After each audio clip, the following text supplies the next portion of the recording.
Hola, buenas noches a todos. Bueno, en esta oportunidad voy a hablar sobre, un tema muy importante que tiene que ver con la desvalorización de los créditos laborales, ¿no? Y bueno, todos sabemos muy bien cómo claramente a medida que va pasando el transcurso del día, de los días más que nada, se va devaluando el crédito del trabajador. Y sobre este punto, más que nada, lo que quiero que tengamos en cuenta es que, justamente el gran problema que se suscita es al momento de cuantificar, ¿no? Y es importante este tema de la cuantificación y que la misma se realice a valores actuales. Justamente voy a leer, por ejemplo, algunos doctrinarios, sí, importantes, como por ejemplo el doctor Jambías. El doctor Jambías hablaba en cuanto a esta cuestión de que el daño actual requiere ser indemnizado con un valor actual. Solo así se satisface la finalidad de la indemnización. El daño resarcible debe ser valorado al tiempo de la sentencia o al momento más próximo a esa fecha que sea posible. Por otro lado, el doctor Moset Iturraspe, también bajo la misma, digamos, sintonía al doctor, en este caso Jambías, menciona que para liquidar la indemnización o fijar el capital se impone la elección del día de la sentencia como el más cercano al momento de la reparación real, ¿no? Bueno, no cabe duda que la indemnización por daños y perjuicios, como también las indemnizaciones que tengan que ver con fundamento, me refiero en la ley de riesgo de trabajo, es decir, la reparación, indemnización sistémica, como la indemnización por reparación integral de acuerdo a la opción excluyente que prevé la 26773 en esta cuestión,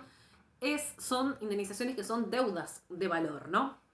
Ahora bien, seguramente, muchos me van a decir, doctora, pero ¿cuál es la diferencia entre deudas de dinero y deudas de valor? Y sobre este punto, justamente lo que quiero mencionar, el doctor Formaro ha escrito mucho sobre deudas de dinero y deudas de valor, pero tengamos en cuenta que las deudas de dinero, a la cual justamente se refiere la propia ley de convertibilidad, habla de deudas de dinero y no de deudas de valor, ahí en ese punto, la deuda en sí de dinero tiene como objeto la obligación, digamos, el objeto de la obligación es el dinero, el dinero es lo que se debe. En cambio, en una deuda de valor, vamos a ver que, en definitiva, el objeto en esta cuestión no va a ser la moneda, sino que en todo caso la moneda no va a constituir aquí el objeto de la deuda, sino que sirve de medida para poder restaurar el patrimonio del acreedor, ¿sí? Asimismo, vuelvo a repetir, las indemnizaciones por daños y perjuicios, como también las deudas laborales, son deudas, en este caso, de valor. Es más, tranquilamente los invito a que ustedes también inclusive puedan leer a Lorenzetti, también él en el libro Responsabilidad por los daños y accidentes de trabajo, también habla de esto de la deuda laboral como deuda de valor. El doctor Jambías también dice que la indemnización por daños y perjuicios es una deuda de valor, pues con su satisfacción se pretende colmar con el patrimonio del damnificado el valor pecuniario necesariamente actual que el daño causado le había restado, ¿no? Bueno, ahora bien, por otro lado, también quiero que tengamos en cuenta que esto de la doctrina de la deuda de valor, de alguna manera, no colisiona con este tema de la prohibición de indexación, del nominalismo, de esta ley 23.928 que ha sido ratificada por ley 25.561, que es la ley esto del nominalismo, ¿sí? De alguna manera, donde justamente esa ley se refiere, como ya mencionaba, a las deudas de dinero, pero no habla de deudas de valor. Acá no estamos hablando de aplicar índices correctores, que obviamente sabemos que eso está prohibido, sino que, como bien diría, en este caso, el doctor Lorenzetti, él dice, no se trata aquí de fijar, cuando hablamos de la doctrina de la deuda de valor, no se trata de fijar el daño al momento del hecho y luego actualizarlo, lo cual claramente está prohibido por las normas que vedan la indexación o actualización, sino que se trata en cambio de fijar el daño en la fecha más cercana al pago, lo cual evita la aplicación de cláusulas de actualización vedadas en el actual contexto normativo. Las deudas de valor nosotros las tenemos reguladas en el artículo 772 del Código Civil y Comercial, y es más, inclusive también aquí nos menciona que puede ser expresada la deuda en dólares, lo cual estaría muy bueno que obviamente muchos jueces apliquen este 772 y de alguna manera puedan, al momento de sentenciar, de alguna forma expresarla en una moneda extranjera como es el dólar, ¿sí? Es más, la Corte Interamericana, si hay un fallo donde ya ha condenado a pagar en moneda extranjera, en dólares, justamente ¿para qué? Para evitar toda esta depreciación monetaria, esta devalorización, ¿sí?, del crédito laboral con el transcurso del tiempo. Y por ejemplo voy a citar en este caso una sentencia que es el caso es un caso de la Corte Interamericana, es Loaiza Tamayo versus Perú, que es un fallo del año 1998 donde se condenó a la demandada a abonar la indemnización en dólares, ¿sí? Bueno, por otro lado, en nuestro Código Procedimental, en el artículo 165, nos habla también del momento de, digamos, establecer el valor del salario al momento de sentenciar. Nos dice que la sentencia la sentencia fijará el importe del crédito o de los perjuicios reclamados siempre que su existencia esté legalmente comprobada, aunque no resultare justificado su monto. Por otro lado, la Corte Suprema de Justicia, en un fallo presente que es Provincia de Santa Fe con Nichi, si leemos el considerando 7, nos dice que para mantener intangible este principio de la justa indemnización frente a esta continua depreciación de la moneda, que no es lo que estábamos hablando recientemente, el valor del bien expropiado debe fijarse al día de la sentencia definitiva, es decir, a valores actuales. No, esto tiene que haber un equilibrio entre, como yo digo siempre, entre el valor de origen con el valor al momento en el cual de alguna manera se está cuantificando, por así decirlo, ese daño, ¿sí? Ahora bien, también tenemos un fallo de la Suprema Corte del año 2018, que es el fallo Vera, donde la Suprema Corte también establece este tema de que se pueda de alguna manera siempre fijar el valor del salario, un valor actual. Este era un caso de un remisero y dice, bueno, tengamos en cuenta cuánto cobraría este remisero el día de hoy, al momento de sentenciar, ¿sí? Es decir, volvemos a lo mismo, fijar las indemnizaciones a valores actuales. Después, por otro lado, tenemos fallos muy recientes como el fallo Aguiar de la Suprema Corte de la Provincia de junio del año 2020. También recoge toda esta doctrina de la deuda de valor, manda a que se dicte una nueva sentencia. De alguna forma, el salario que percibía Aguiar en ese momento era de 519 pesos, por lo cual claramente no llegaba, lo que el actor lo que termina es recurriendo, pidiendo que se cuantifique al menos con el salario mínimo vital y móvil al momento de dictar la sentencia. Entonces la Corte dice, bueno, en este caso Aguiar vuelva a dictarse una nueva sentencia, nos habla también de este tema, o remite la Suprema Corte en el fallo Aguiar a el tema del realismo económico, de la realidad económica, ¿sí?, que es obviamente más que el sentido comunismo. Y por otro lado, también menciona un precedente que es el de Ontiveros, Estela Maris con prevención ART, donde la Corte Suprema en el fallo Ontiveros dice que menciona, y esto es muy importante, que resulta totalmente inconcebible que una indemnización civil que debe ser integral de alguna manera ni siquiera alcance a cubrir las prestaciones mínimas del sistema especial tarifado, de la tarifa de la ley de riego, por lo cual eso tiene que ser una pauta que el juez deberá mirar. Ahora, si esa indemnización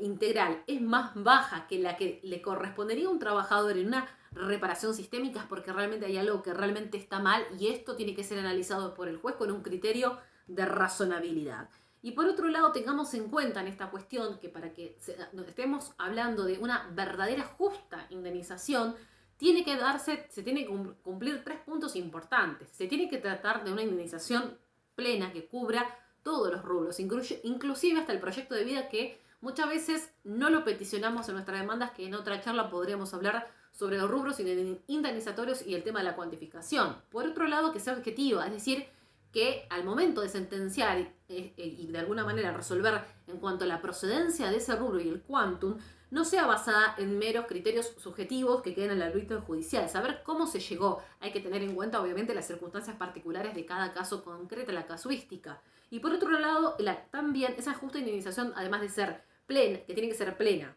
objetiva, tiene que ser también actual, es lo que venimos hablando. Es decir, que se ajuste a valores vigentes, actuales, al momento de la sentencia y no al valor de origen. Ahora vamos a ver en una causa como en el fallo Cuelo, que es un fallo también de la Suprema Corte de Provincia, que es de una sentencia del Tribunal de Trabajo 2 de Avellaneda, un trabajador que sufrió un accidente en octubre del año 97 que le produjo una incapacidad de un 90,80% en una caída de altura, es decir, un 100% de incapacidad. El actor inició la demanda el 17 de diciembre del 2013 y el 10 de agosto del 2012 se determina la incapacidad del mismo mediante este trámite de comisiones médicas, con esta incapacidad, repito, de 90,80, lo cual es informado al trabajador en abril del 2013, ¿sí? Ahora bien, el Tribunal de Trabajo, de alguna manera, al hacer el cálculo, ¿sí?, lo que hace es hacer la fórmula polinómica. 53 por ingreso base mensual por 65 dividido la edad de Cuelo. Cuelo, al momento del accidente, tenía 38 años. El IBM de Cuelo para el año 97, estamos hablando de estas 12 remuneraciones anteriores a la primera manifestación invalidante, daba un valor de 399,78 pesos, es decir, nada, una locura. De aplicar esa fórmula polinómica en base a la ley vigente al momento del hecho, la 24.557, daría un valor de 36.032,6, es decir, una indemnización claramente, totalmente injusta, arbitraria, que coaliciona con el artículo 14 bis de la Constitución Nacional, el 19 bis, con tantos tratados internacionales de jerarquía constitucional. Entonces, ¿qué ocurre aquí en el fallo Cuelo? La Suprema Corte lo que hace de alguna manera es aplicar un punto importante, la teoría de la consolidación del daño. El daño se termina consolidando, por así decirlo, en el año 2012, cuando determinan, de alguna manera, la Comisión Médica determina la incapacidad de Cuelo. Y por otro lado, aplica un criterio fundamental, la equidad. Y se corre la Suprema Corte, vuelvo a repetir, de la aplicación temporal estricta de la norma, porque en definitiva uno diría, no, acá tenemos que aplicar la 24.557, y lo que hace es aplicar la 26.773. ¿Sí? La ley 26.773, además de incluir esto de alguna manera introducir, por así decirlo, la opción excluyente, también introduce este tema del 20% del daño moral para los casos de accidentes de trabajo, de enfermedades profesionales, y por otro lado también el tema del RICTE, que actualiza los pisos mínimos, como también aquellas indemnizaciones de pago único, como sería el caso de Cuelo, porque son indemnizaciones que obviamente, además de tener que pagar la fórmula polinómica, también se tiene que abonar el pago único, eliminando a la 26.773 también el tema de las famosas rentas periódicas, ¿no? Por lo cual, lo que ocurre es que se condena a la RT a abonar una cifra de 1.512.000, pero aplicando la ley 26.773, ¿sí? Y además también le adiciona una tasa del 6% anual. La Suprema Corte confirma el pronunciamiento del Tribunal de Trabajo 2 de Avellaneda, se aparta, como repito, de la aplicación temporal, se aparta del precedente de la Corte Expósito, como también de la Suprema Corte Staroni, en cuanto a que estos precedentes que son muy citados por la RT, donde nos dicen, bueno, no, solamente las mejoras de la 26.773 van a ser aplicables para contingencias posteriores a su sanción, es decir, del 2012 en adelante, trazan una línea divisoria. La Suprema Corte se aleja,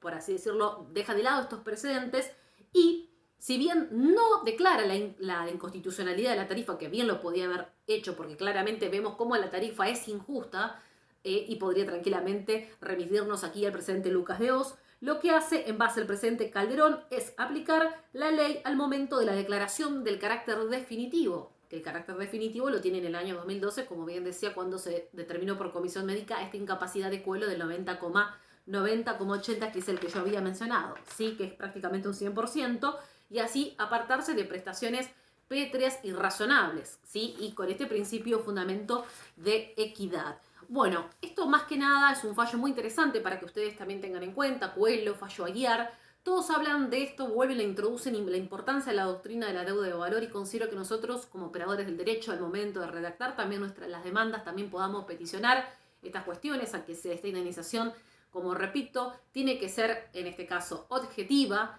por otro lado, como bien hablaba, plena y también actual, fijada de alguna manera a valores actuales. Y esto de la doctrina de la deuda de valor en modo alguno coaliciona con este tema del nominalismo y la prohibición de indexación, ¿sí? Así que bueno, más que nada me parece importante de alguna forma que, bueno, espero que les haya servido este mini tutorial sobre las deudas de dinero, deudas de valor, la desvalorización de los créditos laborales. Y bueno, yo no pierdo la oportunidad, igual de todas formas en cada demanda, de plantear la inconstitucionalidad de este tema, de esta prohibición de indexar, ¿sí? Creo que en definitiva el abogado tiene que golpear la puerta hasta que, bueno, alguien la abra, y que esto también requiere, por supuesto, un debate legislativo. Claramente el nominalismo en una época anterior donde era una moneda fuerte, hoy eso no ocurre y los créditos laborales hoy terminan siendo totalmente atrapados por la inflación y totalmente licuados. Entonces requiere de un marco de discusión dentro de lo que sería el Congreso. Bueno, un saludo y nos vemos seguramente en otro tutorial. Un beso para todos.